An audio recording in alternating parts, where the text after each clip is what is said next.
principio, pero Para todos nos quedó, tranquilo. bien. Así está bien, no hay ningún problema. Muchas gracias. Ujú. Una disculpa, bueno, vamos a iniciar nuevamente. El tema del día de hoy es lógica booleana en la inteligencia artificial y vamos a tener esta clase en conjunto, la Universidad del Tecnológico Nacional de México, Campus Cintalapa, con una universidad igual de Colombia, que es Corporación Universitaria Autónoma de Nariño. Bien, antes de empezar, vamos a irnos ubicando un poquito. Pertenecemos al mismo continente. Yo sé que geográficamente lo conocemos. Y bueno, México se localiza en la parte norte de América. Es precisamente el país que estoy presentando aquí. Y la ubicación de la universidad está en Chiapas, ¿no? Es este estado, este hermoso estado que se ve aquí, es el de Chiapas. Y estas son algunas de las bellezas que nosotros encontramos en Chiapas, ¿no? Por ejemplo, las cascadas de Agua Azul, Palenque, el Cañón del Sumidero, el Arco del Tiempo, que está muy cercano ahí a Cintalapa. Y estas son parte de algunas de las vegetaciones que nosotros vemos aquí, ¿no? Este se le llama árbol de primavera. Y normalmente en la primavera o en esta época es cuando empieza a dar su flor. Una parte de la gastronomía, pues son, tal vez, digo, hay mucha riqueza gastronómica, pero algunos de los alimentos son estos, por ejemplo, los tamales. El pozol es una bebida bastante característica aquí de nuestra región y parte también de nuestra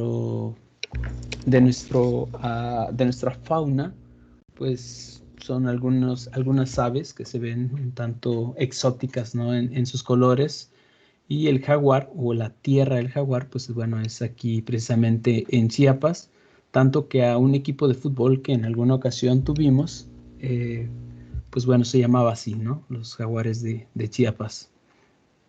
Entonces, bueno, esto es parte, ¿no? De lo que nosotros encontramos en la biodiversidad de aquí del estado. México se divide en 32 estados y Chiapas es un estado que conforma a los Estados Unidos mexicanos. Ahora sí, vamos a empezar con el tema. En el caso de los alumnos que se encuentran en Cintalapa, pues todavía no hemos llegado, ¿no? a este punto, todavía estamos con un pretema de la parte de Ball, pero bueno, les voy a presentar primeramente a George Ball. Él es un británico y aquí podemos encontrar un dibujo de una revista de 1879 de más o menos cómo era George Ball. Él nace el 2 de noviembre de 1815 y es un matemático considerado padre de las ciencias computacionales, inventor del álgebra booleana. Él desde muy temprano empezó bueno, a dar clases, ¿no? Porque él tenía que sostener a sus hermanos más pequeños y tenía, pues bueno, era un genio, ¿no? Adelantado a esa época, donde él decía que todas las operaciones que se podían hacer algebraicamente también se podían realizar de manera binaria, ¿no? Entonces, todo lo que nosotros encontramos en el álgebra hoy en día, pues él lo planteaba desde un principio.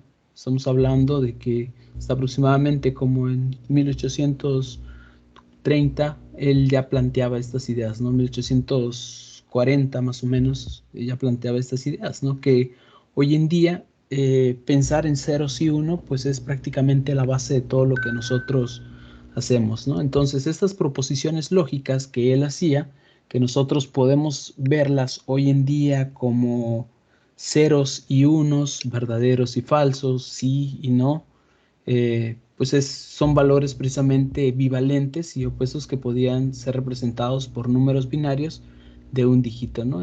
Totalmente en la parte binaria. Ahora, dentro de sus usos cotidianos, mucho de lo que nosotros hoy en día tenemos, hacemos, conocemos, pues está prácticamente basado en ceros y unos, ¿no? Si nosotros vamos, por ejemplo, en la calle y nos topamos con un semáforo, pues vamos a ver que tiene tres focos, ¿no? Tres focos que se encienden en diferentes momentos, ¿no? Es decir, cuando dos están apagados, uno está encendido y se apaga uno y se enciende otro, ¿no? Es decir, nunca están los tres, viéndolo desde una misma perspectiva, nunca están los tres encendidos, ¿no? O está encendido el amarillo, está encendido el rojo, está encendido el verde. Por otra parte, la complejidad del uso de un semáforo puede aumentar con respecto a los diferentes carriles que existan o que estén. Y bueno, esta es una aplicación que es bastante cotidiana, que nosotros podemos encontrar en el uso de los ceros y unos, ¿no? Algo que planteaba, vuelvo a repetir, Wall, desde una adelantado totalmente a su época.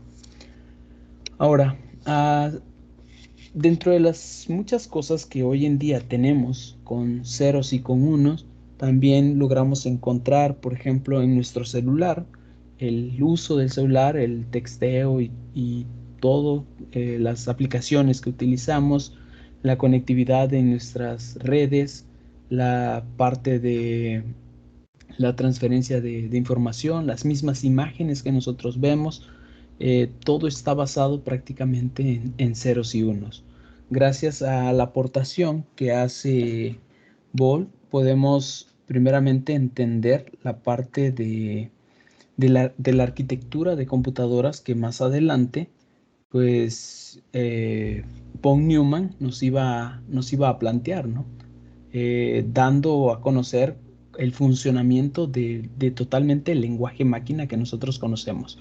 Entonces, parte de esta álgebra de Ball se basa en compuertas lógicas que solamente tienen dos tipos de entradas, las entradas que son ceros o las entradas que son uno, dependiendo, y las combinaciones que puedan existir en ella para entregar o para obtener un resultado. Ahora, el camino que vamos a tomar hoy en la clase, o el ejemplo que vamos a tomar, como está referenciado a la inteligencia artificial, pues es con respecto a visión por computadora. Dentro de la definición básica que encontramos en el libro de Un enfoque moderno, Inteligencia Artificial, un enfoque moderno de Stuart, nos plantea que la inteligencia artificial, en conclusión, son máquinas que aprenden, razonan y actúan como seres humanos. Es decir, dentro de la inteligencia artificial nosotros logramos encontrar una sección de esta similitud o este parentesco que desea tener la parte artificial con la parte natural, con respecto a visión, con respecto a voz, con respecto al procesado del lenguaje natural, el PLN, los sistemas expertos, los robots, el machine learning, ¿no? Y aún más subcampos que podemos encontrar como analítica predictiva o el deep learning. El enfoque que tendremos el día de hoy y algunos de los ejemplos que estaremos viendo en el uso de esta parte de binarización es con respecto a visión. Algo que debe de quedar claro es que cuando nosotros estamos hablando de estos elementos que constituyen los circuitos digitales, se van a caracterizar únicamente porque admiten dos estados, ¿no? Vuelvo a repetirlos, el estado que es encendido, apagado, que es abierto, que es cerrado, por ejemplo, en una hidráulica, en un foco es encendido, apagado, en bits puede ser ceros y unos, en un tipo booleano puede ser verdadero, puede ser falso. Entonces, según lo que nosotros estamos dando, solamente son las dos opciones, ¿no? Vuelvo a repetir esta parte solamente para que quede claro. Entonces, la función lógica la podemos definir como aquella que va a ir relacionando las entradas y las salidas dentro de un circuito lógico. Y para ello nosotros a veces planteamos algunas tablas de verdad. ¿Para qué me ayudan las tablas de verdad? Bueno, para conocer cuál es el comportamiento que va a tener en las entradas y las salidas.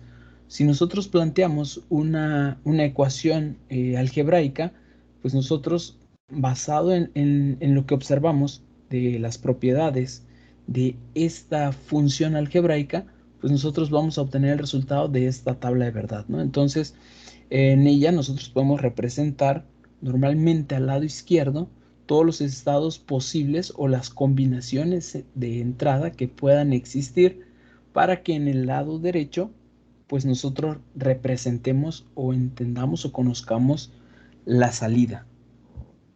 Ahora, una función booleana va a responder nuevamente a lo que yo mencionaba anteriormente, ¿no? A una expresión matemática que va a emplear algunos operadores booleanos para obtener este resultado.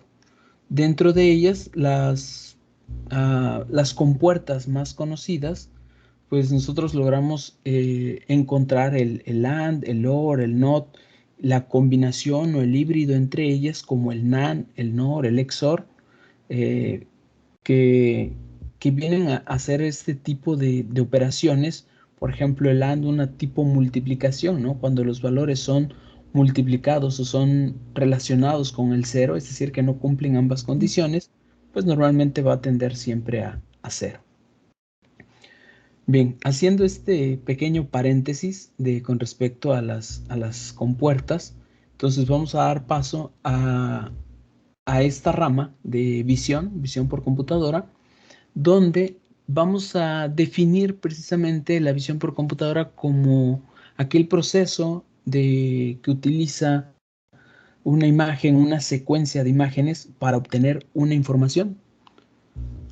A diferencia de lo que nosotros podemos observar o podemos entender en un procesamiento de imágenes, la visión por computadora siempre nos va a estar dando información de una imagen o una secuencia de imágenes. Entonces, esto viene a ser una sección de la inteligencia artificial que emula a los ojos que nosotros tenemos o con los que contamos. Y por medio de los ojos nosotros logramos obtener algunas características específicas de información, tales como distancia, reconocimiento de personas, reconocimiento de colores. Podemos evaluar una fruta, por ejemplo, si esa fruta está en su punto para que sea cortada o todavía falta que madure para poder comerla, ¿no? Si una fruta está enferma o si está sano, eh, podemos identificar, por ejemplo, en el rostro de una persona algunos sentimientos, ¿no? Normalmente se comprende que un rostro refleja un estado emocional, ¿no? Entonces, si vemos a una persona agotada, cansada, pues podemos deducir tal vez completamente que no se siente bien, ¿no? Basado precisamente en la observación. Y todo eso lo hacemos por medio de nuestros ojos. Y para eso, la visión por computadora ha llegado a simular estos puntos, como es eh, visión estereoscópica, que analiza las profundidades, el flujo óptico, que va observando hacia dónde se va moviendo un objeto, tal como lo vemos en el carro, cuando nos desplazamos de un lado a otro, pues vamos viendo el camino y normalmente no apreciamos el ambiente o el medio o el entorno que nos está rodeando, pero hay información que se va desplazando alrededor de nosotros, ¿no? Entonces, si nosotros giramos a la izquierda, normalmente el desplazamiento de lo que observa nuestro ojo derecho es mayor que el que observa nuestro ojo izquierdo, ¿no? ¿Por qué? Porque nos estamos doblando a la izquierda, entonces el recorrido o el ángulo de visión tiene una amplitud mayor sobre el lado derecho que sobre el lado izquierdo. Una vez que he comentado y he definido esta parte de visión por computadora, antes de que continúe, me gustaría saber si existe alguna duda o algún comentario que ustedes tengan con respecto a esto que estoy explicando.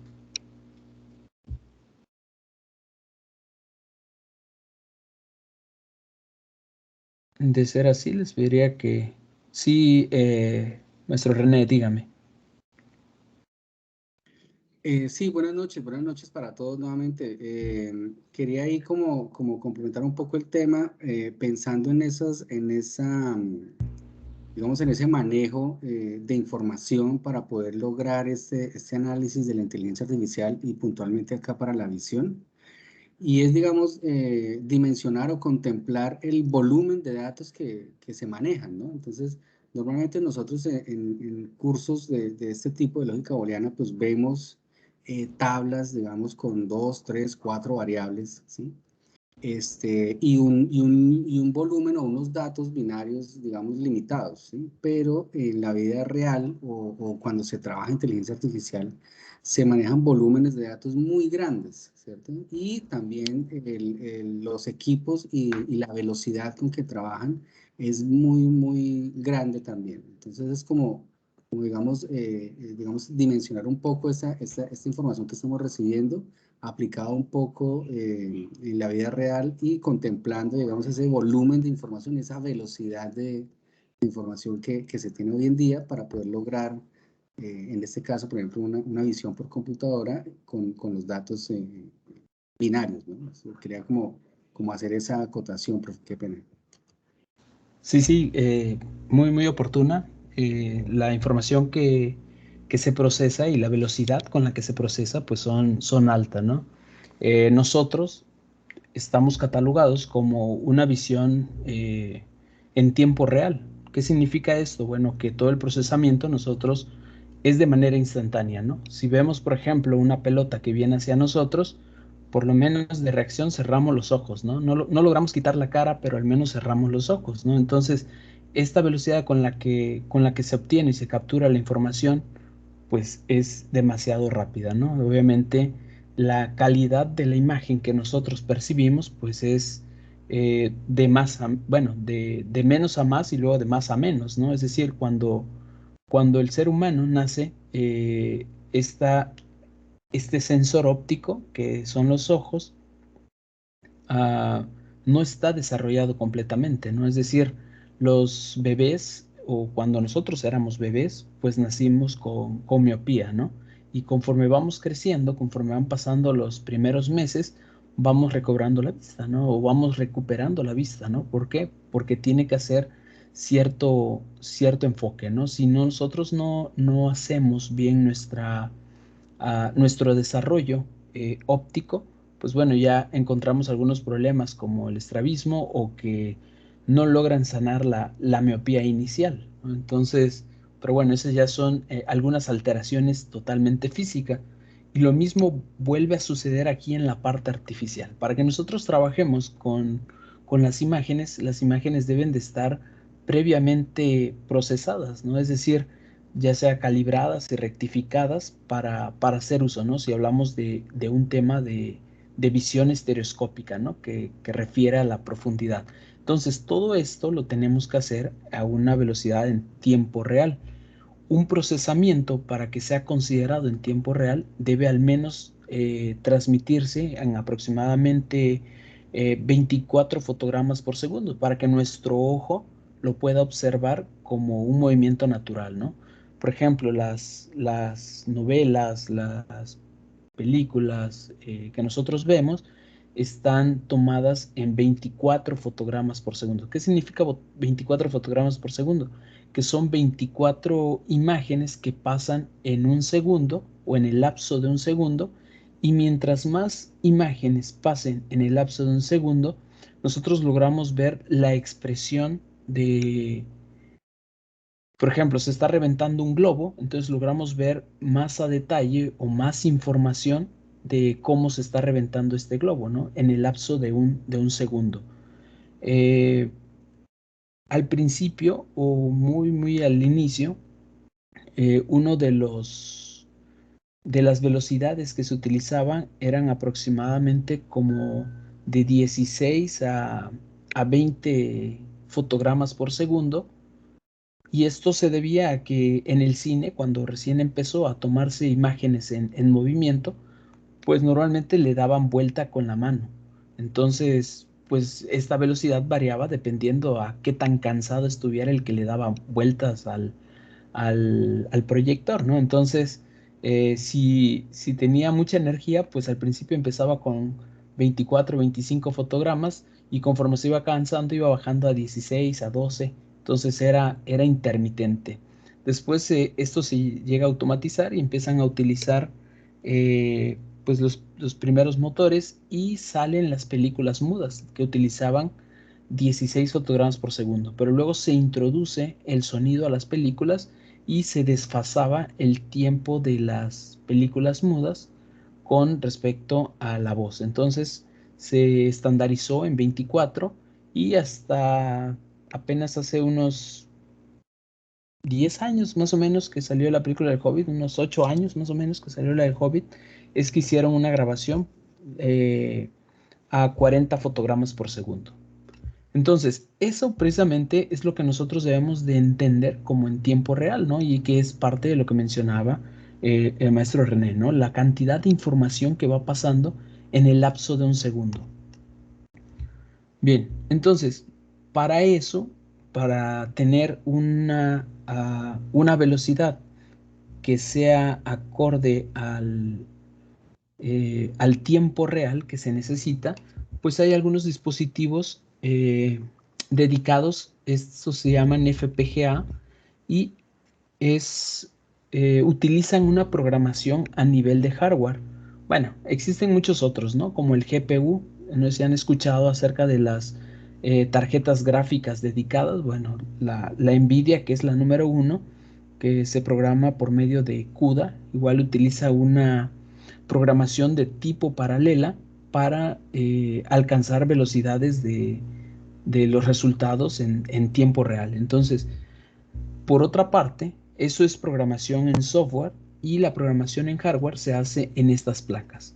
Estas placas que se llaman FPGA y son las dos compañías como que las más grandes, ¿no? En la producción de FPGAs, la de Altera y la de Spartan 6 de Xilinx, que es de AMD. Eh, Estas dos placas pues utilizan programación totalmente en hardware. ¿Qué significa? Que utiliza compuertas para que se logre hacer el funcionamiento de esto, ¿no? Entonces los FPGAs más o menos nosotros lo entenderíamos de esta forma, ¿no? Son como un mallado o una red donde nosotros vamos a ir eh, creando algunos bloques lógicos con algunas compuertas. Recordemos que es programación totalmente en hardware, entonces lo único que hacen son pulsos eléctricos, pulsos en ceros y pulsos en uno. Por lo tanto, necesitamos estas compuertas lógicas para que la información se pueda ir transmitiendo. Entonces, vuelve a suceder que las imágenes que nosotros vemos a colores o en blanco y negro o en escala de grises, pues se convierten a ceros y uno para que este FPGA empiece a procesarlo y se transmite esa información por medio de estas compuertas y obtener un resultado, ¿no? Entonces utiliza algunas interconexiones programables y algunos dispositivos de entrada y salida para los bloques. Bien, antes de que sigamos avanzando, ¿tendrán alguna duda o algún comentario?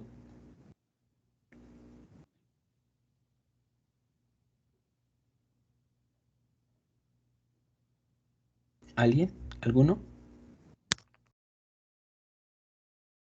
Bueno, en general la parte interesante aquí es precisamente que el planteamiento que hace Boll, que mencionábamos a un principio, de que todo lo podemos entender o todo lo podemos ver con ceros y uno, pues hoy en día eh, lo vemos tan natural o tan básico que nos olvidamos que realmente el funcionamiento es con ceros y unos.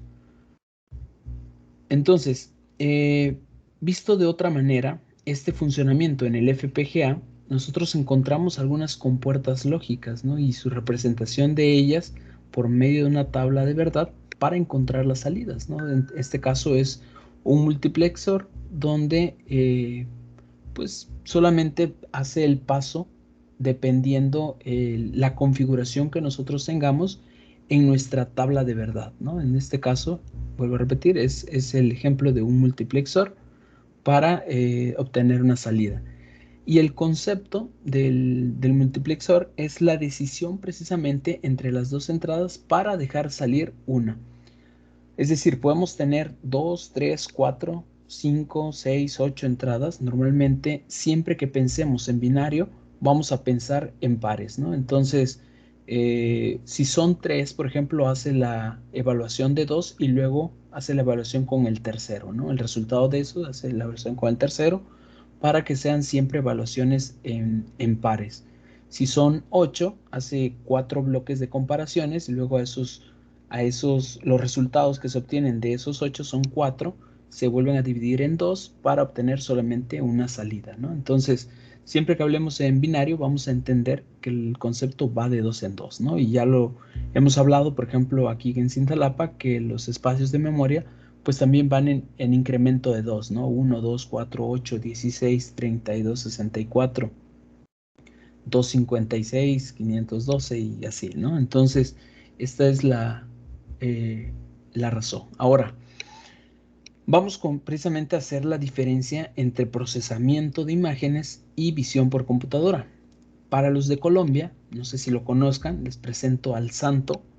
El Santo fue un luchador mexicano que hizo algunas películas, ¿no? Podemos encontrar ahí al Santo peleando contra las momias, peleando contra vampiros, contra extraterrestres.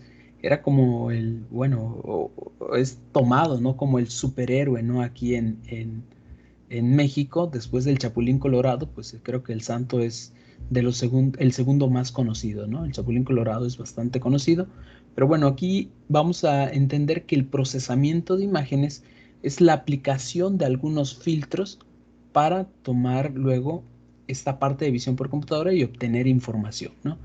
Entonces, la diferencia entre procesamiento de imágenes son precisamente el uso de los filtros. Es decir, la imagen, lo único que le hacemos es tal vez aclararla, oscurecerla, denotar cierta sección, aplicar algún filtro para que nos ayude a que nosotros la observemos de mejor manera. En el caso de visión por computadora, es decir, de una imagen, esta es una placa chiapaneca de un vehículo donde se pasa por medio de puede ser una red neuronal, de algún procesamiento, cual sea, para obtener los dígitos de esta placa, ¿no? Es decir, nosotros de esta imagen, de lo que obtenemos aquí, lo que nos interesa saber es cuál es la placa. Nosotros supongamos que, no sé, un carro golpeó a otro carro, pero había una cámara que estaba viendo, entonces al pasar por ahí, pues lo capta la cámara, logramos observar o retener la imagen donde se ve la placa y pues ya por medio de procesamiento nosotros logramos conocer cuáles son las letras y los números que integran esta placa para luego saber a quién pertenece el vehículo, ¿no? Es solamente la diferencia entre procesamiento de imágenes y visión por computadora. Visión por computadora nos va a dar información de una imagen. Procesamiento de imágenes nos va a dar mayor claridad, más nitidez, más brillo, más contraste, menos contraste. Entonces es un juego en el filtro, ¿no? En la información o en los valores de la imagen para que ésta se pueda ver de mejor manera. Bien, ¿tendrán alguna duda o algún comentario hasta aquí?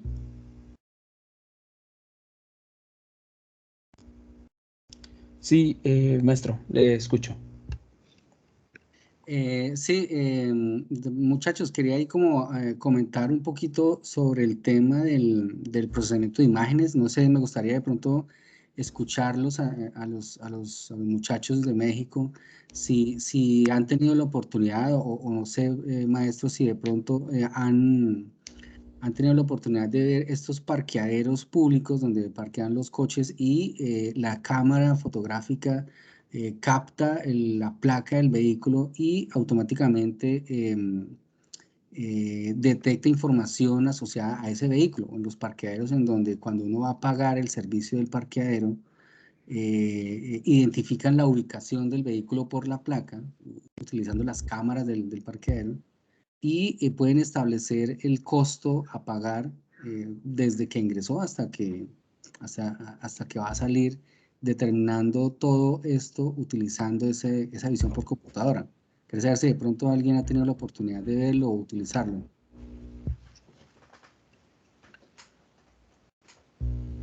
Bueno, aquí en México ese tipo de parquímetros no lo tenemos. Lo que sí está es la famosa fotomulta, ¿no?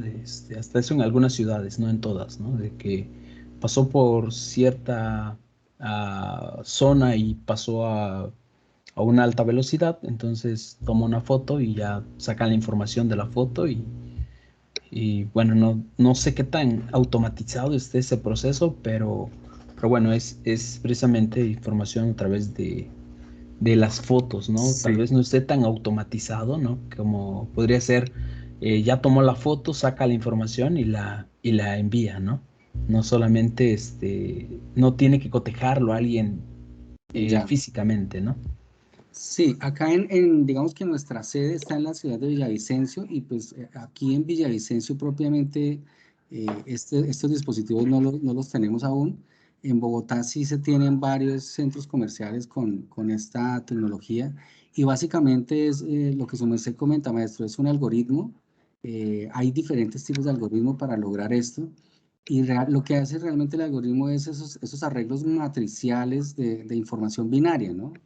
Y con esto ya puede, digamos, hacer ese cotejo de información con una base de datos o cotejar los tiempos con un cronómetro ya definido y establecer, digamos, la ubicación del vehículo y el costo a pagar dependiendo pues, del tiempo que estuvo parqueado el vehículo en el centro comercial. Entonces, simplemente quería mostrar como un poco una de las aplicaciones, digamos, prácticas y muy útiles que tiene el tema de la visión por computadora y el procesamiento de imágenes, que ya lo podemos, digamos, tener muy cerca.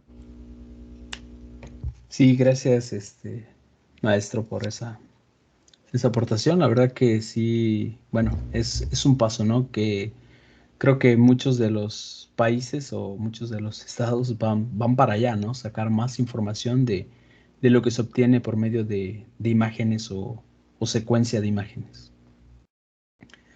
Bien, entonces vamos con la binarización. La binarización es eh, en procesamiento de imágenes, nos sirve para obtener relieves, por ejemplo, denotar una imagen, saber dónde empieza, dónde termina.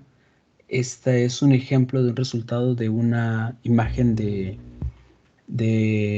aplicando un gradiente de Sobel, donde logramos binarizarla, tomando los bordes donde inicia una figura o un objeto, pues lo detecta, ¿no? Y lo pone en color blanco y el resto de la imagen pues lo va colocando en color negro. Entonces, ah, antes de pasar a un ejemplo, a unos ejemplos que traigo por acá, ah, quiero explicar precisamente basado en un algoritmo de visión estereoscópica que responde a una función algebraica, a un modelo matemático que se llama suma de diferencias absolutas, pues lo que hace es el ingreso de las imágenes, imagen de la derecha, imagen de la izquierda. Recordemos que todo va por medio de este pulso de reloj, ¿no? Que nos va determinando los tiempos, ¿no? Entonces, un pulso de reloj es pulso alto, pulso bajo, entonces ingresa una imagen y lo almacena en un buffer. Posterior a eso, entra a este módulo que se llama SAT. Lo que empieza a hacer en este módulo es comparar dos imágenes debidamente antes calibradas y rectificadas para decidir cuál es la distancia de un objeto. Y esto se le llama disparidad, ¿no? Entonces, este es un esquema de un algoritmo implementado ya en un FPGA. Recordemos que a un principio les había mencionado o les había mostrado las placas. Entonces, estas imágenes, toda la información que pasa o que está transmitiéndose en este algoritmo es precisamente puros ceros y puros unos, ¿no? Entonces, hasta obtener un resultado, ¿no? Es en sí, en general, la ejemplificación de un algoritmo de visión estereoscópica por medio de un módulo que se llama SAT, que es suma de diferencias absolutas, ¿no? Obviamente todo esto responde a esta ecuación. Bien, entonces vamos a pasar a unos ejemplos que tengo por acá. Vamos a ir aquí a un ejemplo y bueno, no sé qué tanto conozcan de procesamiento de imágenes, pero ahorita vamos a aprender algo así rápidamente de programación. Entonces, aquí yo ya tengo ya una imagen guardada que se llama Superman. Entonces vamos a utilizar una imagen y la vamos a guardar en una, vamos a darle lectura a una imagen.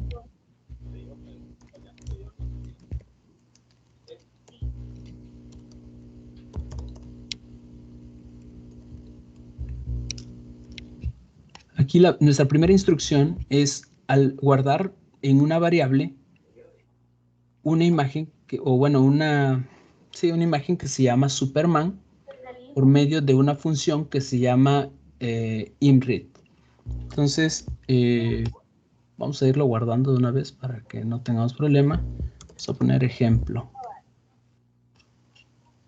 Entonces, aquí está nuestra imagen. Esta imagen hasta este punto es totalmente tiene 3 dimensiones de profundidad, por lo tanto es una imagen a color.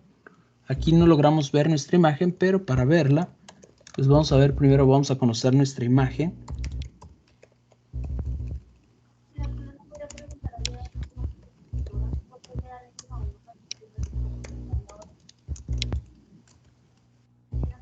Y vamos a ponerle punto y coma para que no nos aparezcan todos estos numeritos, ¿no? Entonces, nuestra imagen, aquí está, ¿no?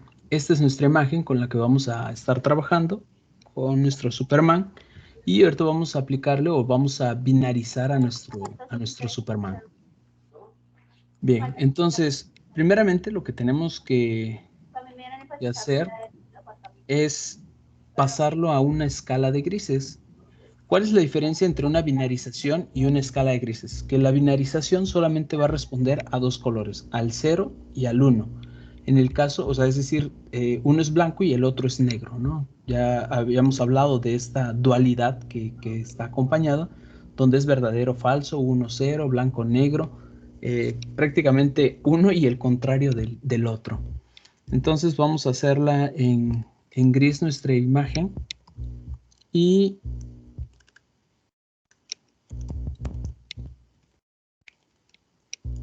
vamos a utilizar una función que se llama RGB to gray para que nosotros la logremos convertir. Este es el proceso, digamos, como que ya con funciones definidas, ¿no? No vamos a hablar ahorita de cuál es el proceso y cuál es el modelo matemático para que responda a esto, ¿no? Lo único que queremos ver es nuestra imagen en 2 colores, en blanco y negro, partiendo precisamente de una imagen de color, ¿no? Entonces vamos a imprimir aquí que nos muestre gris IMG.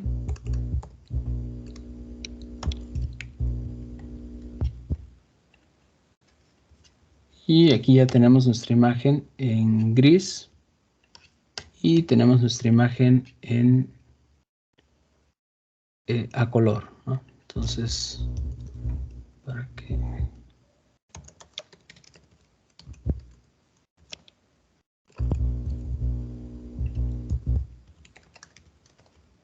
maestro, quería preguntar, ¿este es Python? ¿Es un lenguaje Python? no, este es MATLAB.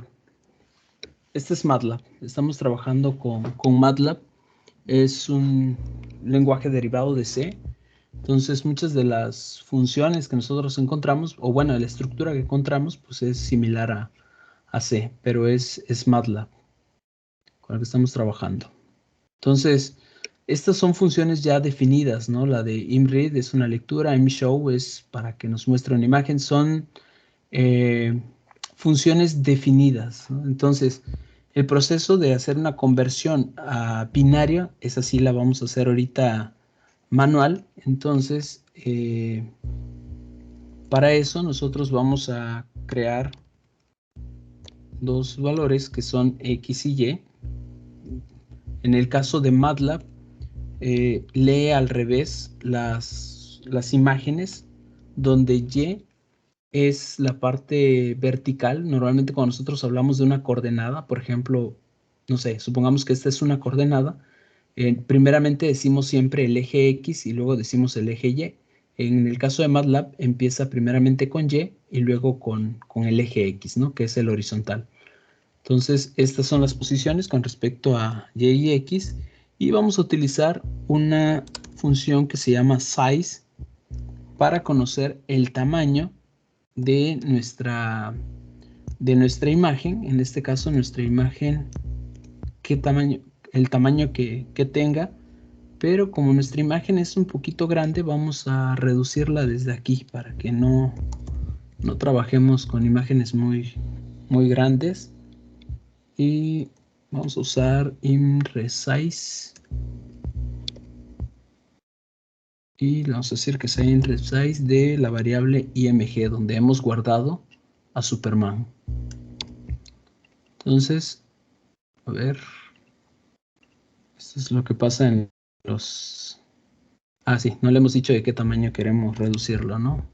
Entonces, que lo reduzca a la mitad, le vamos a decir. O algo no está bien, a ver. No, estoy mal, este no va acá. Este va acá. Ahora sí. Entonces ya nos redujo a nuestro Superman. Entonces ahora sí, ya vamos a trabajar con imágenes más pequeñas. Algo a notar es que la imagen IMG es la imagen inicial, la que tenemos aquí. Es una imagen a color y nos manda un vector de Y de 342 por 673 por 3, ¿no? Que son las tres capas de colores. En el caso de gris ya solamente nos manda X y Y, ya no nos manda una matriz cúbica. Bien, entonces con size nosotros vamos a conocer el tamaño que tiene la imagen. En este caso, nuestra imagen en X tiene 673 píxeles, que son los 673 que están aquí, ¿no? En la imagen, y 342 en Y. O sea, es decir, verticalmente tiene 342, horizontalmente tiene 673 píxeles, ¿no? Cuando hablamos de imágenes, hablamos de píxeles, que es la unidad más pequeña en una imagen. Ahora vamos a hacer precisamente la binarización. Vamos a decir que gris bin es igual a, vamos simplemente a duplicar la imagen para que logremos conservar la de imagen, y ahora sí logremos trabajar. Vamos a hacer un ciclo for, o nos vamos a apoyar de un ciclo for para que vaya haciendo el recorrido, y tendremos que crear un umbral. Es decir, una imagen tiene una representación de 256 combinaciones que van de 0 a 255. Es decir, ninguno va a ser mayor a 255 porque la representación es por medio de un byte, ¿no? Entonces, un byte se representa por medio de 8 bits. Entonces, la máxima combinación que puede existir en los 8 bits, pues es 256, o bueno, 255 cuando todos los bits están activados en el conjunto de 8 bits, ¿no? En un byte. Por eso, estos son los valores o los colores que tiene cada imagen en una escala de grises. En este caso, por ejemplo, aquí tiene 1, casi tiene el 0, aquí tiene 2, pero después de ello tiene un 57. Más o menos estamos hablando de que si nosotros ejecutamos aquí nuestro... A ver, por ejemplo, no sé, el cabello aquí de Superman, ¿no? Si nosotros vemos que en la posición 314, 19, nos dice que es totalmente cero. Vamos a ver aquí en la matriz qué nos dice. Era 314, a ver, 19, 314, 19, nos dice que es cero, ¿no? Entonces, esta es la representación precisamente que va de 0 a 255. Y esta parte que se ve más blanca, vamos a ver aquí, es 243, casi es 255, entonces sería 180, 289, entonces 180,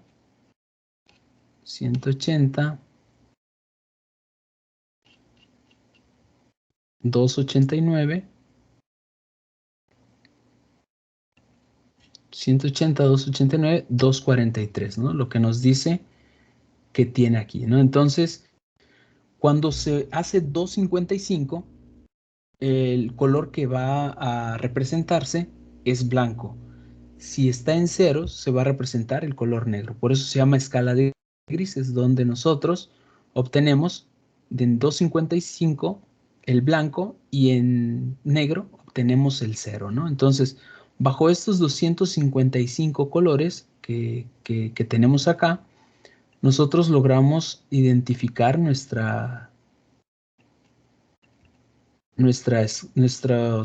valores en la representación de escala de grises. Esto nosotros lo estamos viendo de manera,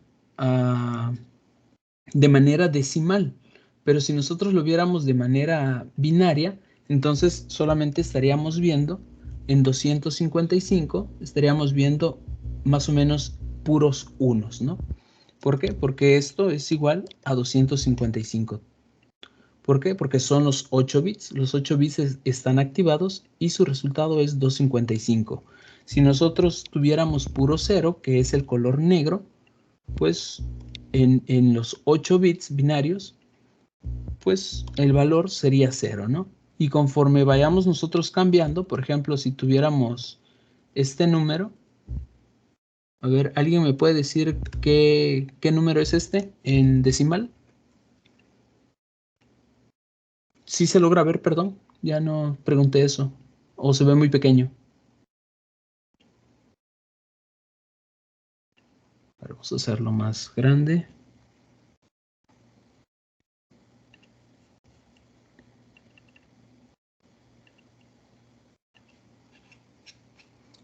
Bien, entonces, ¿qué número es este de binario a decimal? ¿Alguien puede decirme? Tenemos 1 en 0, 2, 4, serían 6, 8, 16, 32 y 64. 32 y 102. 102.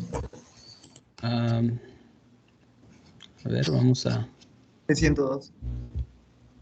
Es entonces 32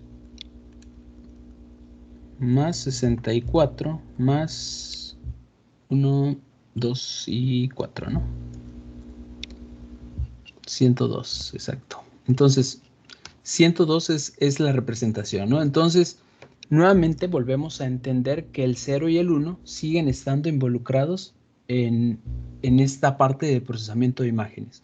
Pero bueno, aún así todavía seguimos viendo una imagen en escala de grises. Entonces vamos a convertir nuestra imagen o vamos a hacerla precisamente binarizada, donde solamente tenga ceros y unos. Entonces para eso vamos a hacer nuestro recorrido por medio de un ciclo for. Realmente a mí, bueno, uno de mis ciclos favoritos siempre es el ciclo for porque pues nos da este recorrido bastante sencillo. Entonces que vaya de 1 hasta y, es decir, cuando llegue a y, que termine, ¿no? Que es el límite de nuestra imagen. Y vamos a hacer un ciclo anidado que vaya precisamente de j, que sea igual de 1 hasta x, ¿no? Entonces va a ser el recorrido primeramente en esta posición, ¿no? Va a tomar el 1 de aquí y se va a recorrer hacia la derecha. ¿Por qué? Porque el ciclo que está adentro es con respecto a X. Una vez llega hasta este punto, suponiendo que esta es la imagen, ¿no? Ahora vamos a ver si tengo todavía aquí la imagen. Entonces el recorrido lo voy a empezar aquí en esta esquinita donde es 1, 1 y se va a ir por toda la fila de Y hasta terminar en X, ¿no? Que es conforme se va incrementando. Una vez llega a esta punta, hace un salto y se incrementa a 2 la variable y hace la segunda línea. Y así sucesivamente va a hacer todo el recorrido en esta posición hasta llegar a este punto, ¿no? Es decir, empieza de aquí, se desplaza hasta acá, hasta llegar a este punto y terminar aquí, ¿no? En este otro. Bien, entonces vamos a... aquí dentro del ciclo for, ahora sí vamos a tomar una condición que nos ayude a evaluar si lo que nosotros tenemos en la posición IJ, recordemos que esto es una matriz. ¿Qué es una matriz? Es como nuestro Excel, ¿no? Más o menos. Esta matriz nos está dando una posición donde todos los numeritos de acá arriba son el eje X, o en este caso se llama J, y todos los que están aquí, este numerito que tenemos aquí, es nuestro eje Y, que en este caso sería Y, ¿no? Por lo tanto, vamos a ubicar las posiciones IJ como como un plano cartesiano, donde vamos a decir, por ejemplo, IJ en este caso sería I sería 4 y J sería 4, ¿no? Entonces, el valor que vamos a evaluar es 242. La información que tiene esta posición, ¿no? Que es 242. Por lo tanto, ¿qué queremos comparar aquí? Bueno, queremos comparar en un umbral donde sea menor o igual.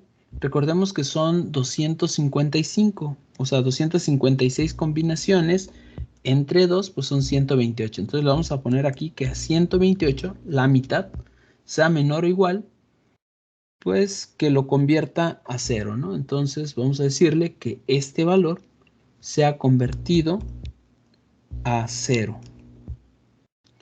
En el caso contrario, pues que este mismo valor sea igual a 255, ¿no?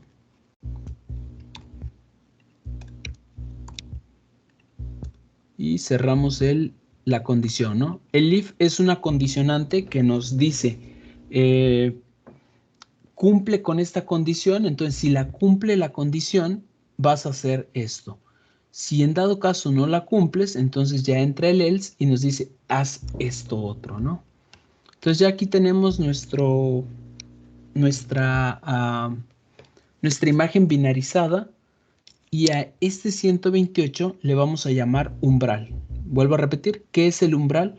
Es el valor de cada una de estas imágenes. Por ejemplo, en este caso es 239. Esto se va a ir a 255 y todo lo que está por debajo de 128, tal como es esta parte de acá, se va a ir a 0. Es lo que le estamos diciendo para que nosotros binaricemos y solamente tengamos dos colores. No tengamos 256 combinaciones de colores o de la famosa escala de grises. Solamente vamos a tener blanco y negro. Entonces vamos a mandar a imprimir nuestra variable que se llama gris bin. Vamos a darle aquí y pues aquí tenemos ya a nuestro Superman a color, tenemos nuestro Superman en escala de grises y tenemos a nuestro Superman en negro, ¿no? Blanco y negro, donde todos estos colores pues solamente obtenemos dos colores, no obtenemos más, solamente vamos a obtener el blanco y el negro y la diferencia entre un blanco y negro con una escala de grises, ¿no? A veces vemos imágenes así y decimos, es que está en blanco y negro. No, pero en realidad no está en blanco y negro, en realidad está en una escala de grises. Esto es un blanco y negro, ¿no? Y aquí se nota la diferencia. Bien podríamos cambiar nuestro umbral y decirle, ¿sabes qué? Todo lo que sea 208,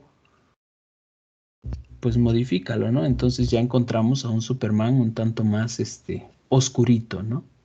O bien podemos decirle todo lo que esté en 100, por ejemplo, ¿no? Entonces vamos a encontrar muchas zonas de Superman que ya son más blancas, ¿no? Entonces, esto es una binarización precisamente y solamente estamos trabajando con ceros y unos. Bien, ahora vamos a hacer otro ejercicio aquí mismo con este Superman, aprovechando que anda volando por estos rumbos. Y a nuestro Superman vamos a sacarle el contorno que tiene nuestro Superman. Bueno, antes de que continúe, perdón, ¿alguien tendrá alguna duda, algún comentario? No, profe, todo bien. Bien, gracias. Entonces, ya que tenemos a nuestro Superman en escala de grises, gris IMG, le vamos a decir aquí a nuestro Superman, vamos a hacer un IMG2 que sea igual a nuestro gris IMG, ¿no? Entonces, aquí lo único que estamos diciendo es que lo que tiene, la matriz que tiene gris IMG, que se pase a esta otra variable, ¿no? Para que podamos trabajar o modificar esta de IMG2. Entonces, existe algo que se llama kernel y es la simplificación de de alguna imagen. En este caso, es un kernel vertical.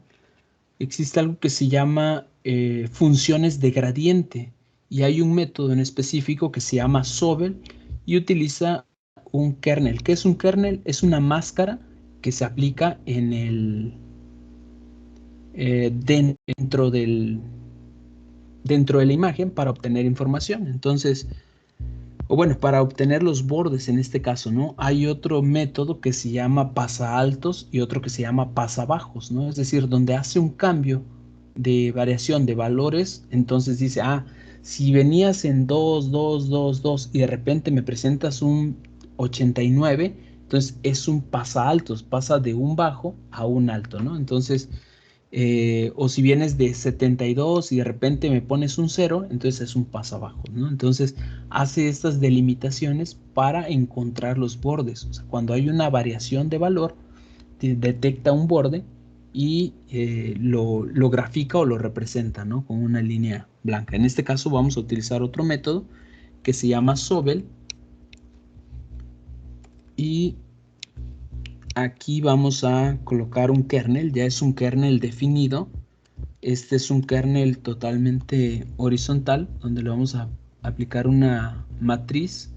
Sería menos 1,10, menos 2, 0, 2, y menos 1, 0, 1. Este es el kernel vertical y el kernel horizontal es 1, 2, 1. Aquí son 0, 0, 0.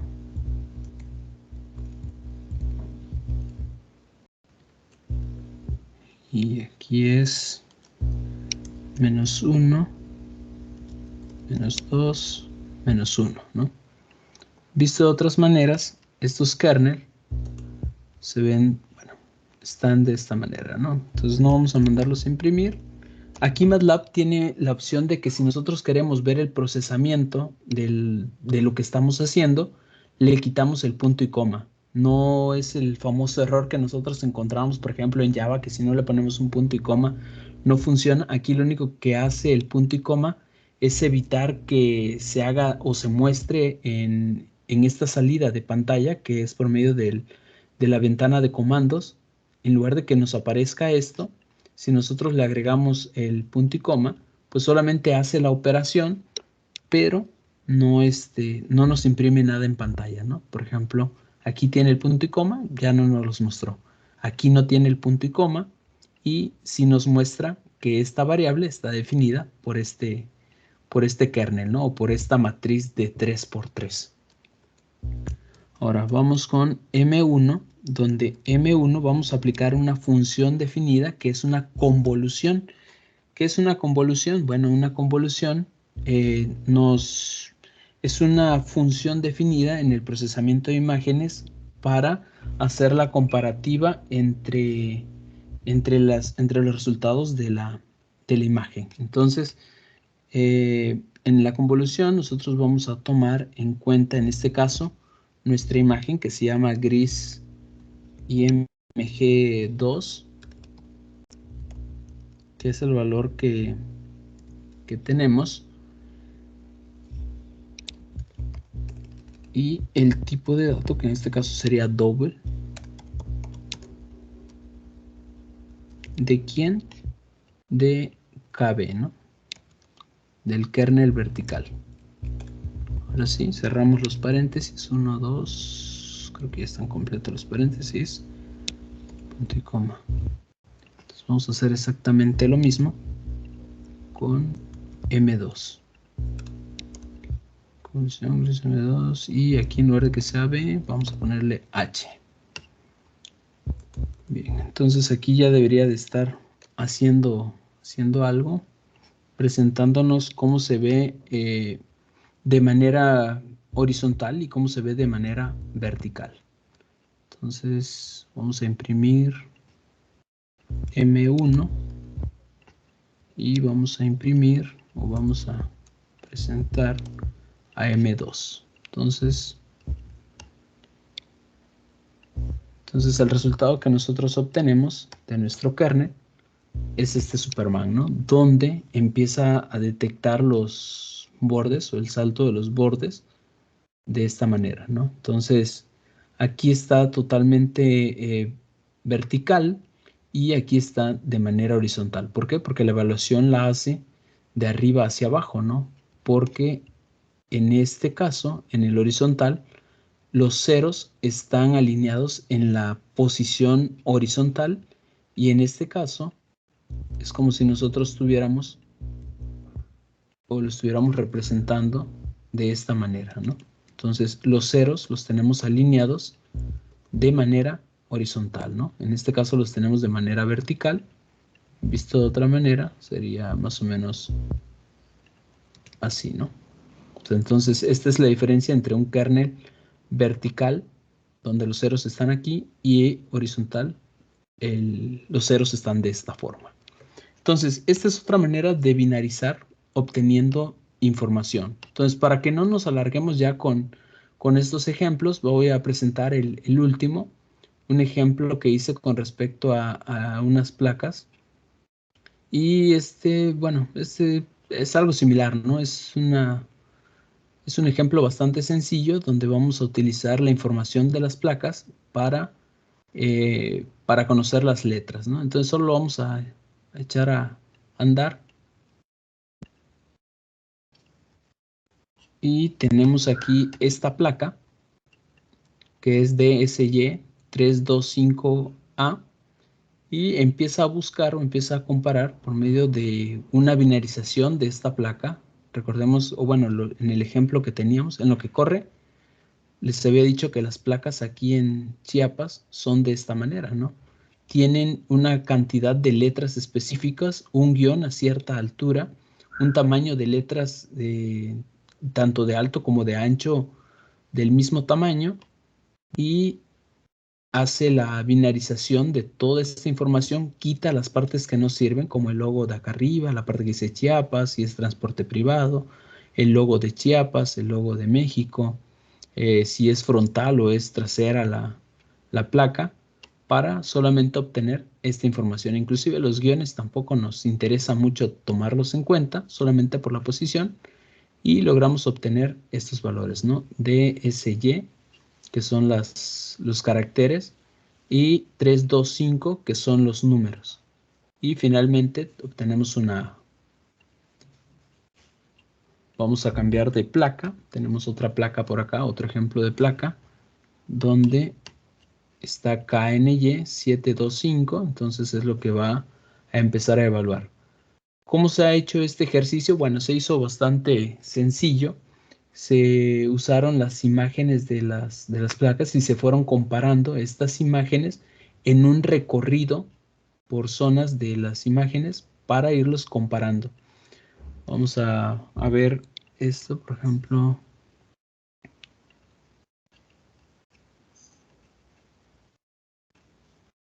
Ahorita que termine, aquí está.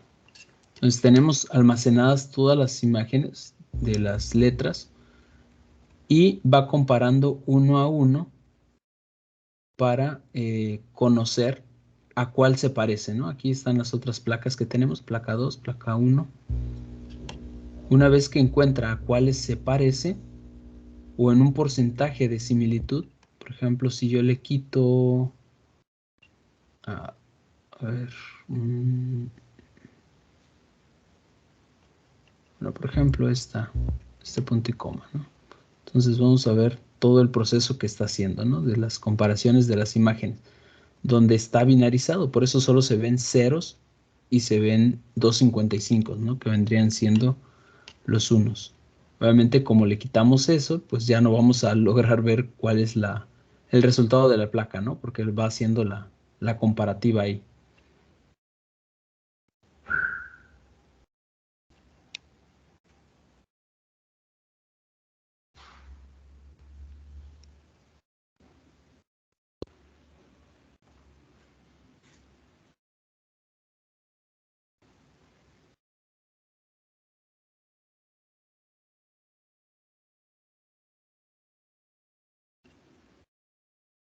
Bueno, al final nos dijo que sí era P, ¿no? Y aquí está el resultado, ¿no? Prácticamente todo lo que nosotros estamos viendo. Sí podríamos ver la forma de la imagen, obviamente, porque pues se parece, ¿no? Va evaluando si tiene, por ejemplo, un rango mayor a 94% de toda la letra, dice, entonces si es eso, haz un break y adelántate algunas filas para que puedas evaluar la siguiente letra o el siguiente número, ¿no? Dependiendo de lo que estés evaluando. Entonces, esto es precisamente lo que planteaba Ball en su idea de la utilización de ceros y de uno, ¿no? Hoy en día seguimos teniendo totalmente el uso de... disculpe, maestro René, perdón, no había visto la pantalla. Dígame. Sí, señor, gracias. Lo que pasa es que quería hacer un comentario referente al algoritmo que estás haciendo, comparando, digamos, cada uno de los dígitos de la placa, ¿sí? Como tú lo decías, hay unas aplicaciones prácticas. Yo he trabajado, o digamos, no sé si alguien lo ha escuchado, el algoritmo del OCR, el reconocimiento óptico de caracteres. Es un algoritmo, digamos, que es muy conocido, desarrollado por Google, para lograr esa identificación de caracteres y poderla, a partir de una imagen, poderla digitalizar como un carácter como tal, ¿sí? Entonces, es muy usado digamos, en ejercicios como el que les estaba comentando de identificaciones de placas vehiculares a partir de una foto, ¿sí? Hay otros que son reconocimiento de texto. Entonces yo puedo, inclusive hay servicios en línea para a partir de documentos de PDF, a partir de imágenes de PDF, poder identificar el texto y poder digitalizarlo en un archivo editable, ¿sí? Entonces, son, digamos, ya aplicaciones de identificación de caracteres a partir de imágenes, tal como lo estamos viendo acá en el ejemplo del maestro. Y pues ya un uso muy frecuente es este algoritmo que les comento, que es el de OCR, se llama, de Optical Character Recognition, para aplicaciones de este tipo. Entonces quería ahí como hacer el comentario de esta parte. Sí, gracias, maestro. Pues hoy, por ejemplo, hoy en día ya podemos, por ejemplo, está el Google Lens, ¿no? De que de una imagen o de algo que se captura, pues Excelente. logramos tomar el texto, ¿no? Y utilizarlo. O en iPhone, por ejemplo, una foto, pues ya seleccionamos una sección donde haya letras y podemos copiarlo y pegarlo, ¿no? Y hacer una búsqueda. Sí, Rosenberg, te escucho.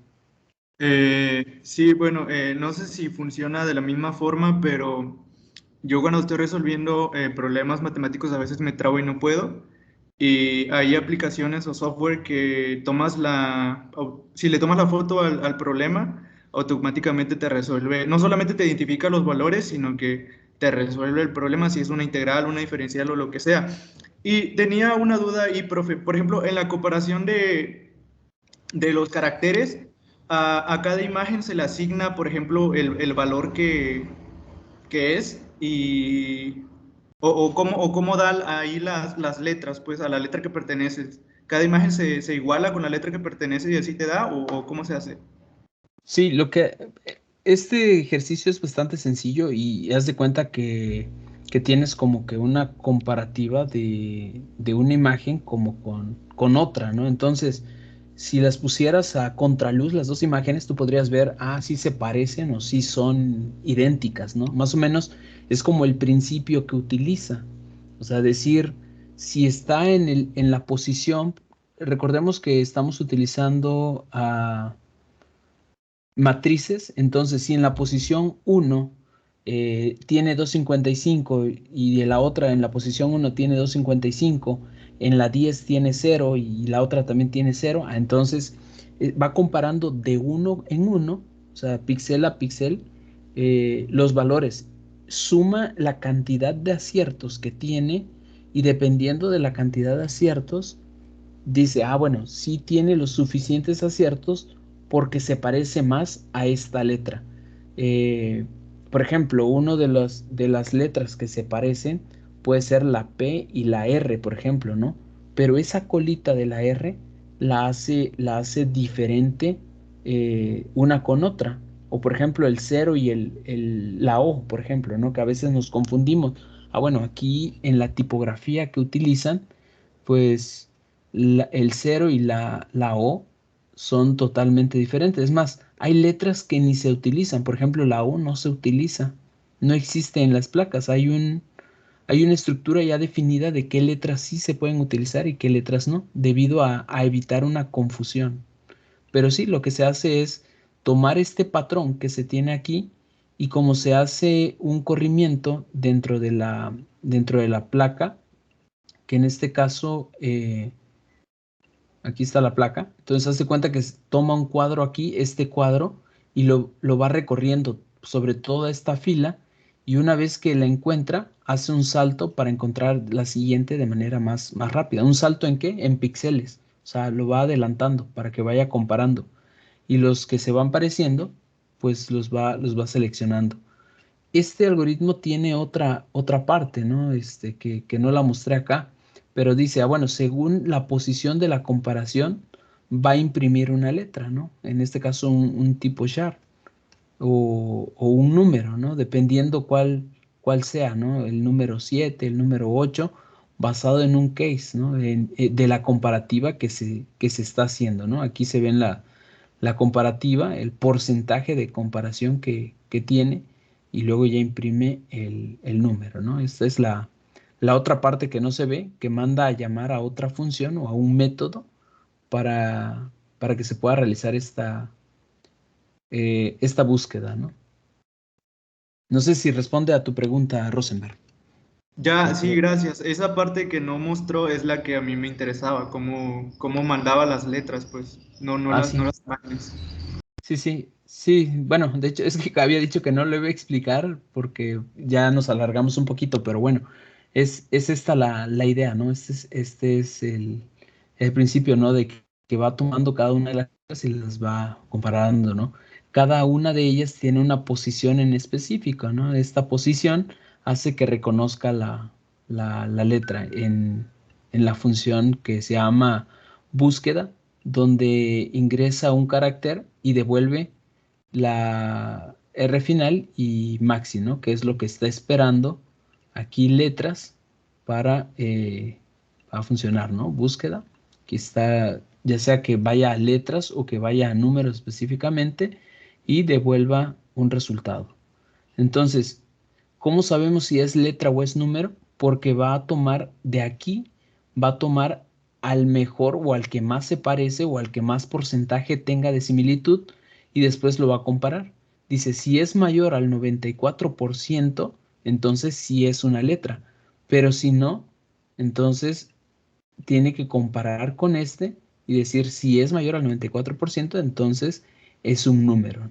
Hace esta comparación y luego ya hace un salto para avanzando los píxeles, ¿no? Porque, vuelvo a repetir, es un corrimiento totalmente lineal en un eje, ¿no? Obviamente este es un ejercicio bastante simple y sencillo, pero tomar, por ejemplo, una placa tiene otras complejidades, ¿no? No siempre las placas van a estar en posición para que se vean, ¿no? Puede ser que se tomen en diagonal, puede ser que se tomen desde una perspectiva superior o una parte más inferior. Entonces, es acomodar la imagen y para eso entra precisamente la parte del procesamiento de imágenes, ¿no? Es acomodar la imagen a modo que nosotros obtengamos la información por medio de visión por computadora. Es decir, aunque sean diferentes, no están peleadas, o sea, están totalmente relacionadas para que nosotros obtengamos este resultado que esperamos. Y por otra parte, lo que comentabas de, por ejemplo, Photomat, si no mal recuerdo, existe algo que se llama así Photomat, donde pones solamente, abres la aplicación, le tomas una foto a tu problema escrito con la mano, lo identifica y ya lo resuelve, ¿no? Entonces sí utiliza esta idea, este principio, ¿no? Y la otra es, por ejemplo, en las tarjetas bancarias, a veces te dice activa tu cámara, pones tu cámara y ya te detecta el número de tarjeta que tienes, ¿no? Y ya pasa a otros datos, a solicitarte otros datos, también utiliza esta parte de visión por computadora, ¿no? Obtener información de una imagen. Bien, no sé si tengan alguna duda, algún comentario.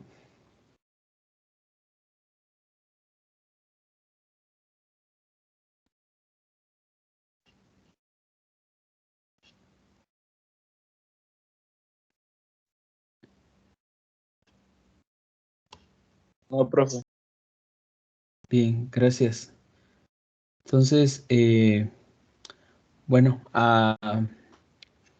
sería todo por mi parte. Aquí estaríamos concluyendo la clase del día de hoy que nos sirve a todos los de matemáticas discreta como la introducción, ¿no? a este tema de álgebra de Boole, que es una aplicación de las muchas cosas, ¿no? que nosotros utilizamos, pero encaminada a inteligencia artificial. Sí, Abigail, te escucho.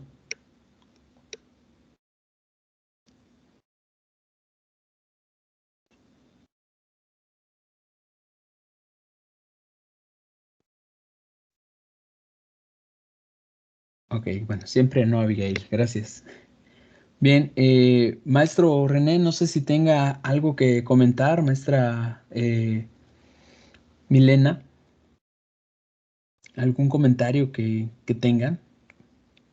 Sí, yo quería hacer un comentario y bueno, agradecerle a usted, maestro, por la presentación que nos hizo, a los muchachos, a los estudiantes, por la participación, digamos, la asistencia acá a este tema tan interesante para nosotros que, digamos, esa perspectiva de cómo se está planteando el futuro de la tecnología en la inteligencia artificial partiendo, digamos, de estos análisis booleanos y de estos unos y ceros que es como lo que nos compete, ¿no? Entonces, muchísimas gracias, muchas felicitaciones, muy útil la información, realmente yo pienso que se enriquece, digamos, el conocimiento de los estudiantes digamos, le da cierta motivación y cierto interés para que continúen con ese esfuerzo independiente o individual de cada uno de ellos por estos temas que muy seguramente los van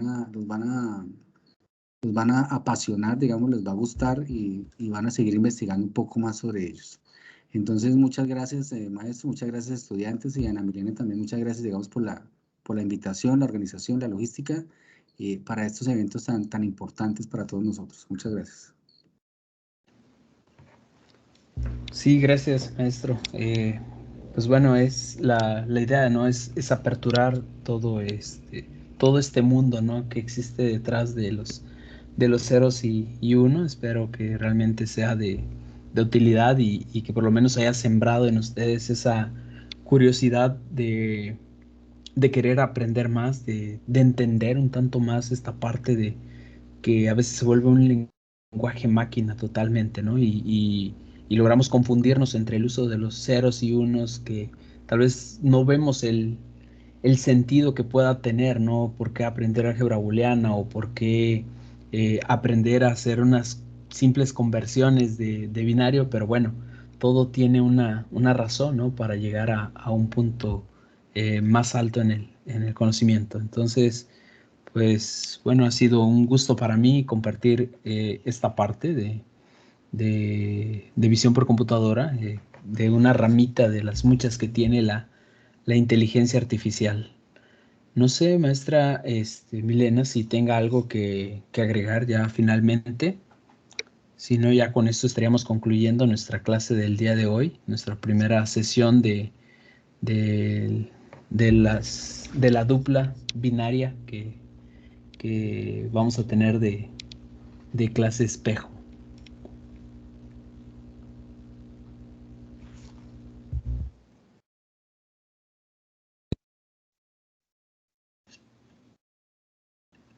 Sí, la próxima sesión es mi turno, ¿cierto? Entonces, yo voy a estar ahí, digamos, proyectando y mostrándoles y contándoles información complementaria sobre este tipo de aplicaciones de la lógica booleana digamos, en la vida cotidiana, ¿no? Cómo podemos verla e identificar el uso y la importancia digamos, de estos avances en esta área. Entonces, la próxima sesión estaré yo, tal vez vamos a hacer algunos ejercicios o, digamos a compartir un poco entre las dos nacionalidades, ¿no? Digamos que una de las, una de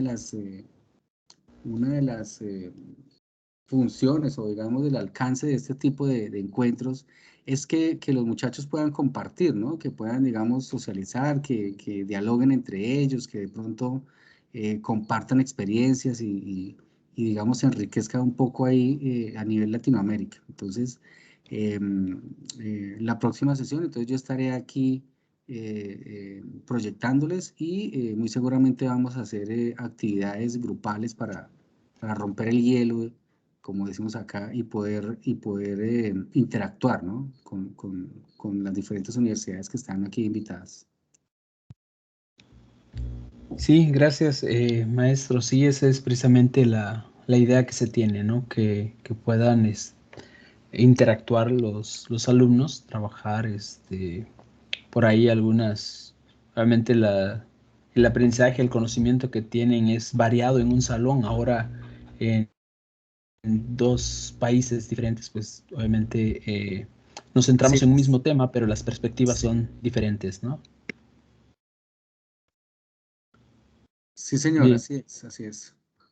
ok, bueno, entonces con eso estaríamos finalizando.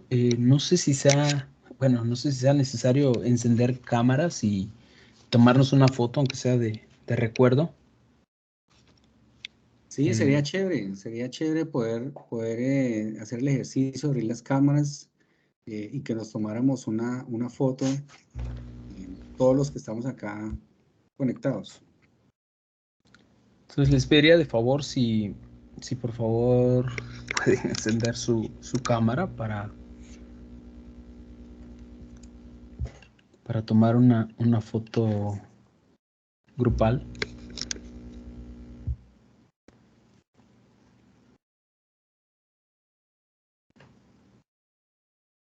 ¿Qué tal, Inge Rinol? Me da gusto verla por acá. El Inge Rinol es Igualmente, parte también ahí de la Academia de Informática y gracias por acompañarnos. ¿Algo que guste comentar, Inge? Bueno, Pues maestros, enhorabuena, doctor Héctor, bueno, por fin sirvió mi de cámara. presentación del TEC de Voy a Cintalapa. tener que aplicar el algoritmo. Muchas gracias por la invitación, muchas gracias por la participación. Pienso que sí vamos a tener buena interactividad con los estudiantes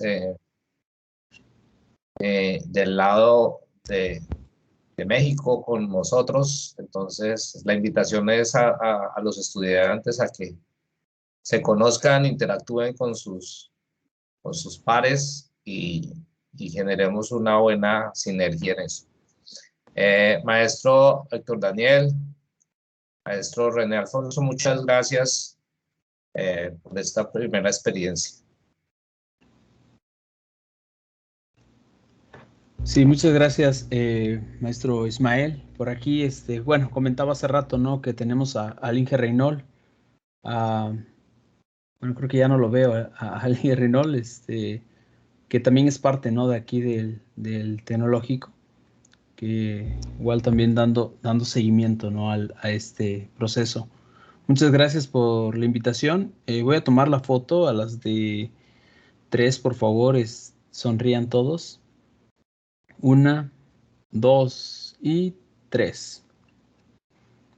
Uy, qué serios son todos. Bueno, vamos a tomar una última foto. Por Vamos a favor, sonreír, vamos a sonreír, que estamos motivados acá, entusiasmados. Vamos, Lucero, sonríe. fuera poses. Vamos a sonreír. Sale 1, 2, 3. Bien, pues muchas gracias a todos por conectarse. Es la primera de 2 clases que tendremos y ya nos estaremos viendo el próximo 28 de marzo, ¿verdad? ¿Es correcto, maestro René?